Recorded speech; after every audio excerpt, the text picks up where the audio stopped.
इचलकरंजीच्या वस्त्रनगरीत गुढीपाडव्याच्या शुभमुहूर्तावर रविवार दिनांक 30 मार्च 2025 रोजी गुरुमाऊली टेक्सफॅब घेऊन येत आहे एक भव्य, आकर्षक आणि स्टायलिश एथनिक आणि इंडो वेस्टर्न वेअर मध्ये भव्य शोरूम, जिथे मिळणार आहे शेरवानी, जोधपुरी, ब्लेझर, फॅन्सी जॅकेट्स, कुर्ता पायजमा, थ्री पीस, हँडवर्क डिझाईन्स, हे सगळं उत्तम दर्जात, खास डिझाईन्स मध्ये आणि डोळे दिपावणाऱ्या स्टाईल मध्ये, जे आजच्या काळात प्रत्येकासाठी खास ठरणार आहे। निकम परिवार घेऊन आले आहेत हे नवीन दालन, वस्त्राची नवीन परंपरा।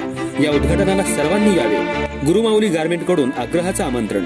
गुरुमाऊली टेक्सफॅब, ब्रिज स्क्वेअर, महेश सेवा समिती समोर, इचलकरंजी।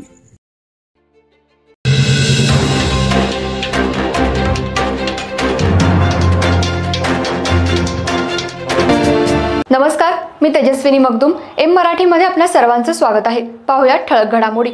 इचलकरंजी महानगरपालिकेमध्ये अजित पवार बैठक संपल्यानंतर महापालिकेची पाहणी करत असताना काही राष्ट्रवादीचे पदाधिकारी निवेदन देण्यासाठी आले। यावेळी पदाधिकाऱ्यांना अजित पवार यांनी चांगलंच सुनावलं। मी कार्यालयात आलो होतो त्यावेळी तुम्ही निवेदन का दिलं नाही? मी आता प्रशासकीय बैठकीत आहे, हे तुम्हाला समजत नाही का? पक्षाच्या कार्यालयात पक्षाचं काम करायचं, शासकीय कार्यालयात शासकीय काम करायचं, असा सज्जड दम उपमुख्यमंत्री अजित पवार यांनी राष्ट्रवादीच्या कार्यकर्त्यांना दिला। यावेळी त्यांनी अधिकाऱ्यांनाही चांगलंच धारेवर धरलं। दालन फक्त बांधून ठेवू नका, यात नागरिकांची कामं करा। मी आलो म्हणून महापालिका चकाचक झाली आहे का?